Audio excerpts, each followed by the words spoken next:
Lead from the front, guys. We hear it all the time. Lead from the front, lead by example. But I want you to stop and actually ponder and consider and contemplate whether or not you truly are leading from the front. How can you tell your son to get strong? How can you tell your child that it's important that you build wealth so you can serve people if all the things that you're doing in your life are producing poverty? How can you tell your children not to slip into temptations if you're slipping into those temptations?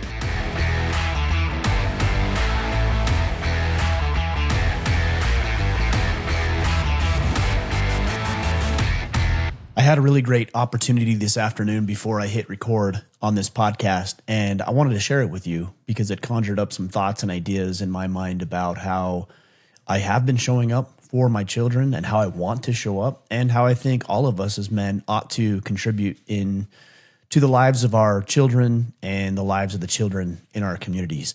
There's a great quote. It's very short. It's by Douglas Wilson. It's one of my favorite quotes. He says, "If boys don't learn, men won't know." I was having a conversation at the barbershop this morning, and they were asking me what I do for work. And I shared a little bit about what this organization is all about and how we try to help men and give them the tools and resources they need.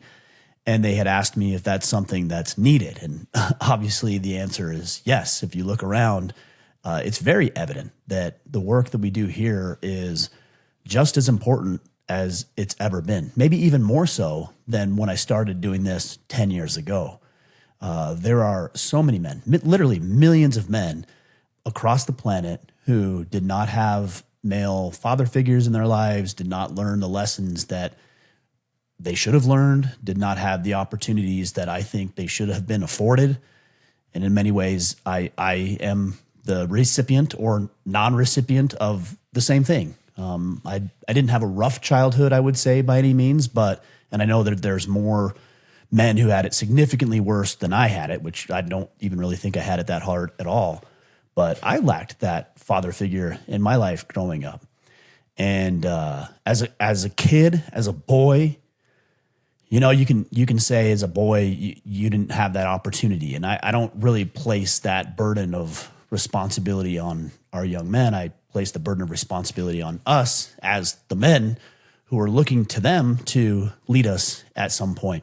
And even now, as a grown man, if you never got the example, the guidance, the direction, the instruction that you should have received when you were a child, as a grown man, you can now make that decision. There's no more excuses. That's for us. But when it comes to how we serve our boys, it's crucial and imperative that we do. The experience I had this afternoon is that my oldest son, he's 16 now, he invited me to go train with him at school and to participate in their strength training class with their coach, Skylar Miller. And Skylar and I have been connected for some time now on social media, but never had the opportunity to meet in person. And so scheduled a time to come in, and I went this afternoon, and I trained with Coach Miller and my son Brecken and about 20 other boys. And they ran circles around me, first and foremost. I want to say that. The pace at which those boys move is incredible. But I was inspired as I watched Coach Miller lead these boys, how he commanded their attention, the level of respect those boys had from him, and the fact that he's teaching them not about weight training. That's just the metaphor for life. He's teaching them discipline and commitment and work ethic and hard work and humility and honor and strength and all the things that make us successful as men through the analogy or the metaphor of picking up, pulling, lifting, pushing heavy objects off the ground and then setting them back down again, if we're just stripping it to its base element. And I love sports. I love the physical aspect of pushing and competing and sacrificing in order to be successful, even if it means that you pulled the heaviest weight you ever had on a deadlift or hit your 1 rep max on a bench. It's those little lessons that go so far. We were talking about a coach that I had. We're about the same age, and we went to neighboring towns, high schools in neighboring towns when we were young. and we were talking about my high school football and baseball coach, who has actually been on this podcast. His name is Matt Labrum, and we're still friends to this day. We talk to this day, 25, 26 years later now. And I catch myself with my children saying some of the same things that he said to me 20 years ago. So the value of men being in a young man's life cannot be overstated. And I fear when I look around in society today with the rise of fatherless homes and the lack of a father figure in the home and the presence that's just not there like maybe it once was, that we're at a very important juncture in our culture, in this way of life. I feel like one of two things is going to happen, but ultimately our young men, they're going to rise up. And if we don't give them the guidance and instruction and direction and clarity and purpose and train their masculinity towards something virtuous, they're going to rise up against us. They're going to rise up against the system. They're going to rebel. They're going to build up resentment and in a lot of ways lash out in some very potentially violent ways. Scenario two is they rise up, but they rise up valiantly with virtue. And they decide that they're going to lead and serve and protect and provide and preside, the core tenets of what I believe it means to be a man and the motto of this movement, Order of Man, to protect, provide, and preside.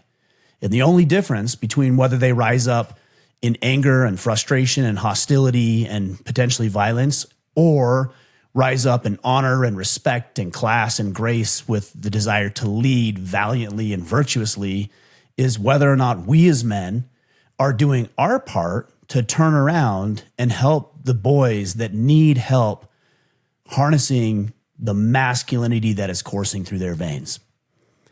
And I thought about three things that we can do in general. We can talk about some specifics if we get to it, but three things in general that we can do every day to ensure that we are leading our young men righteously. Number one, it's leading from the front. You know, when I went into class today, I strength train 5-6 days a week, religiously, without fail. That's very important to me. My mental, physical, emotional, and spiritual health have a big part in that. So when I showed up to class today, even though the pace and the tempo which they moved was dizzying at times, I was able to keep up because I realized the importance of doing that. But if I went in there without ever having gone to the gym, maybe I'm more overweight than I ought to be, I'm eating like garbage, and I'm not physically where I need to be, then there's no way I would have had the same level of influence that I have with my son and the same level of influence that potentially I had with the boys, because I did get a little time at the end of class to talk with them. That's just not possible.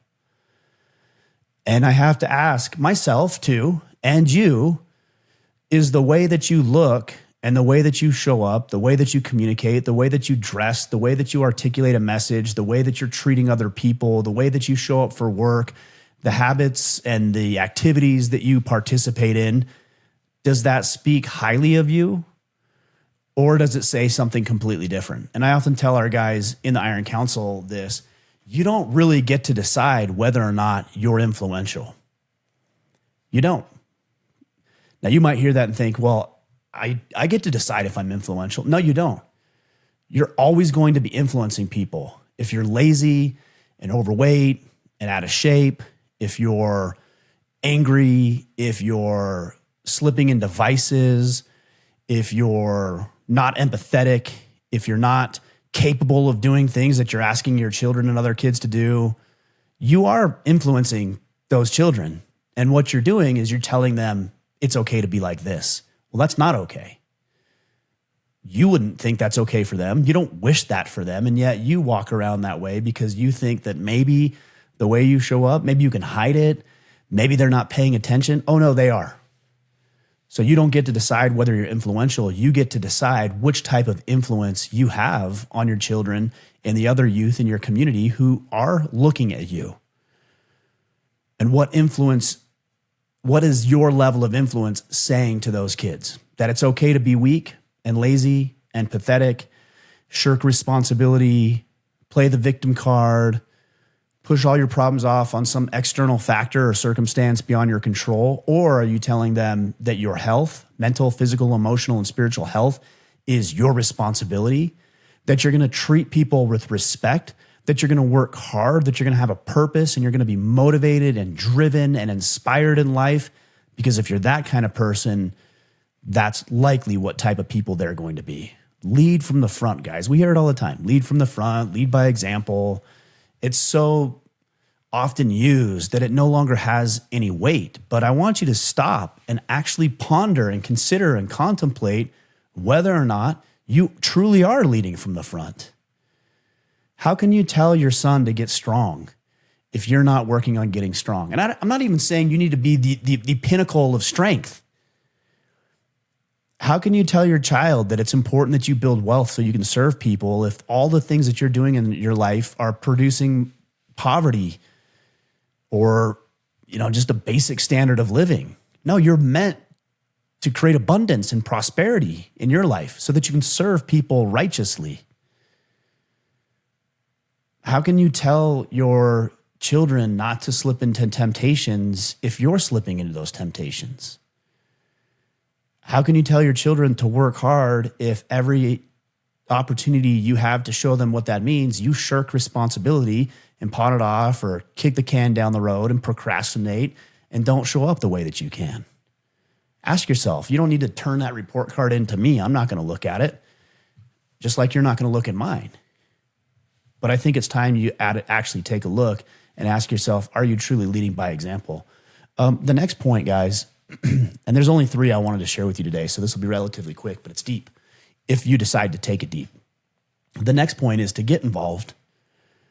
All right, I can't tell you how often I hear from men who complain about the school system, men who complain about the economy, men who complain about their church or complain about their work environment or gripe and bitch and moan about this or that and this and everything else. And then when you have the audacity to ask them what they're doing about it, they kind of shrug like, I don't know. What can I do? That's the attitude of losers. That's the attitude that will not produce a good and righteous cadre of men that we can at some point look to lead us and their people effectively. Get involved. If you see a problem, fix it. If there's a problem at the school, get involved with the school board. Talk with the teachers, talk with the principal, talk with administration. I'm not saying just go there and complain about it. I'm saying go with offers to help. And a lot of times I hear guys are like, well, I don't know anything about it. So learn. Again, my oldest son, he's getting into lacrosse. It's his 2nd year playing lacrosse. So he's in the midst of getting his season started right now. And I know how important it is that they have merchandise and gear and equipment. And I volunteered to help with that because I don't really know lacrosse. I'd like to get involved in coaching, and I'm actually going to talk with their coach about the potential of me going to help in that capacity. But for the time being, I don't know that world. But what I do know is how to market and how to brand. And I have access to merchandise suppliers and technology and systems that I use to sell our own merchandise. And I can use those skills to serve my son. If you know how to play football or lacrosse or baseball, do that. If you know jujitsu or chess, or you know how to read geography, like go down to the community center and say, hey, I'd like to put a class together. We're going to hike and we're going to teach all about geography as we go on these hikes. Or I'm going to teach people how to build websites, how to code and build websites. Or we're doing a chess class and a chess tournament. Or we're going to do this karate class or whatever.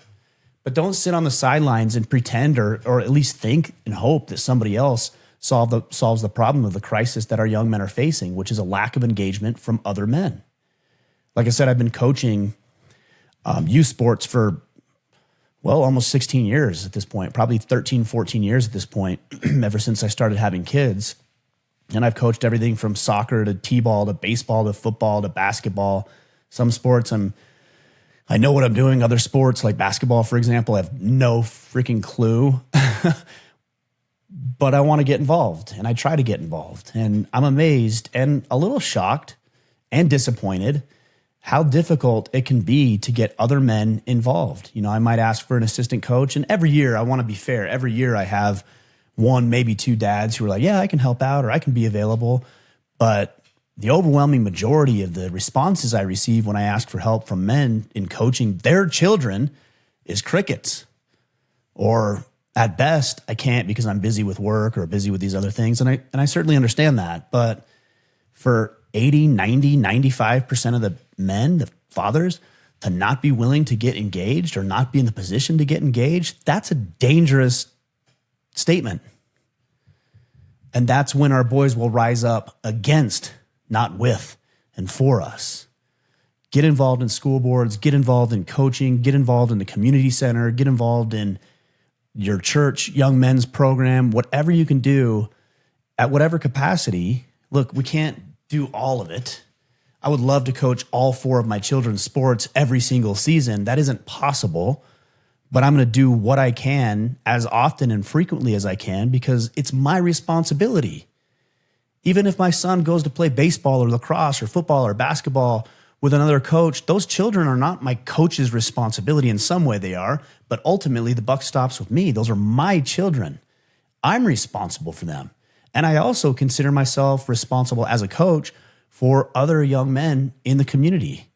I spent a lot of time with our young men in a church program, and those were some of the best times that I ever had, going on campouts and hiking and playing paintball and airsoft together and exploring and doing all of the things that we were doing as a group. It can be the best and most rewarding time, but we have to get involved. And then the last point that I want to share with you today here is, previously I said it's crucial that we lead from the front, but I would also suggest to you that you find a way to lead from behind. And what does that mean? It's a bit of an oxymoron. Lead from behind, what does that mean? It means as a leader, sometimes you just need to get out of the way. I have been the bottleneck to my children's growth at times. I've been the bottleneck to growth within my organization because I've refused and been unwilling to get out of the way and let somebody else step in and learn and explore and do good things and implement new ideas and maybe mess up occasionally and do things that we've needed to fix and replace and repair. But that is the point of leadership. To me, the best leaders are the ones who can create opportunities for other people. It's not all about you at the top of the totem pole dictating all the time what other people should be doing. Now, it's your responsibility to ensure things get done and that you maintain on course and that you keep in mind what the mission is. But ultimately, your job is to create additional leaders. And if you can't get out of the way, then they're always going to look to you. If I can never ask my son questions about things that he might know that I have no knowledge of, and I don't let him teach me, I'm not fostering that mindset in him. What I'm fostering, if I'm doing it incorrectly, is a dependency on authority where he'll always have to go ask other people, hey, can I do this? Hey, what about this? Hey, here's an idea, but I don't know what you think. I'm not interested in that for my children. What I'm interested in, and what I think most of you are interested in, is strong, bold, assertive children who assert themselves, not aggressively and certainly not passively, but that assert themselves. Here's an idea. Here's a thought. Here's some coaching. Here's some guidance. Here's some direction. I was at the park over the weekend with my oldest son. Well, actually, 3 of my 4 children came with us, and my oldest son and I were throwing lacrosse. And I don't know much about lacrosse. It's a fairly new concept in sport to me, but he's been playing for the last couple of years and very involved in it and spends time watching videos on college and professional teams playing lacrosse. He's very much into it. And I was holding the stick and throwing it to him, and it wasn't going well. And he said, hey, Dad, can I show you something? And initially I kind of balked. I didn't do this like verbally by any means, but I balked at it. I'm like, yeah, okay, whatever. And he showed me how to position my hands in a different way that would be more effective. And instead of laughing at it or balking at it or saying, what can you teach me, or having some sort of misguided ego, I said, yeah, show me. So he showed me and I did it. And the first throw was spot on. And in that little moment, I realized, okay, so a 16-year-old son can teach me something. Your children can teach you something. The people at work who are your quote unquote subordinates, they can teach you something if you have the heart and the openness to listen.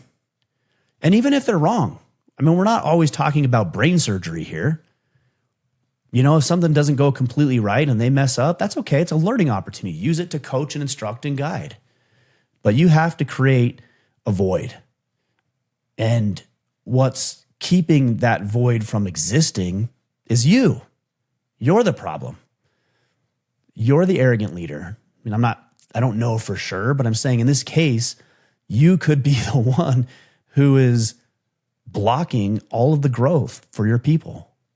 So yes, lead from the front, but also learn how to lead from behind by giving people opportunities, creating situations, giving people responsibility, asking them to step up, letting them trip and stumble and fall a little bit, as long as they're not going to hurt themselves or other people or your business or organization. I think it's completely acceptable for people to stumble a little bit.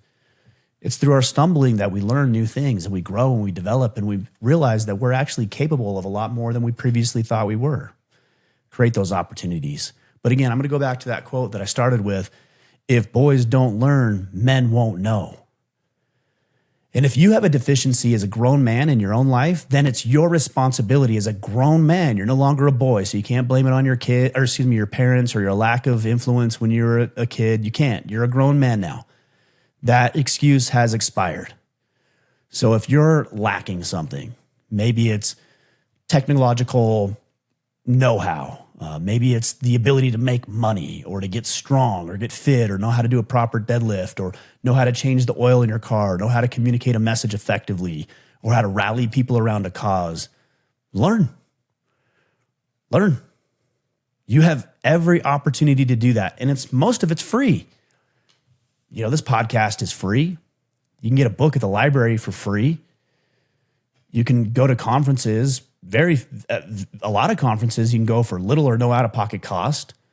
There's organizations in your community, Business Network International, Chamber, Rotary, where you can rub shoulders and network with other highly successful people who you can ask questions from, but learn.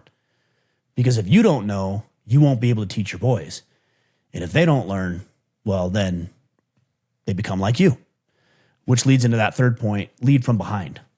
Give them enough rope to experience the pain of hanging themselves a little bit. We don't want them to actually hang themselves because, again, that's dangerous, but to feel the pain a little bit, to feel the burden of responsibility in an environment that's safe, right? If I give my children responsibility and they're like, Dad, I don't know if I can do this, but I say, I believe in you. I know you can. You can do it. Go, struggle. It's okay. And I'm there to cheer them on and support them and edify them and uplift them. That's empowering. And the next time they're asked to do something where everybody else kind of steps back, my hope is that my children are the ones who step up so that they can lead themselves and other people effectively as I would like to lead them. Guys, that's my message for you today. If boys don't learn, men won't know. Again, lead from the front, get involved, and also lead from behind. If you guys have any other thoughts on this or introductions that you'd like to make of people that understand these concepts that you'd like to hear from on the podcast, or you just have a question or maybe even a critique or criticism of what we're doing here, reach out to me. I'm most active on Instagram. That's at Ryan Michler. And then we're also really ramping up our YouTube channel. So if you're listening to this and you want to see my ugly mug for some reason, and all the other guests that I have on in a more potentially engaging format because it's video in addition to audio, go check it out. YouTube.com/Order of Man. All right, guys, those are my marching orders. Go out there, take action, and become the man you are meant to be.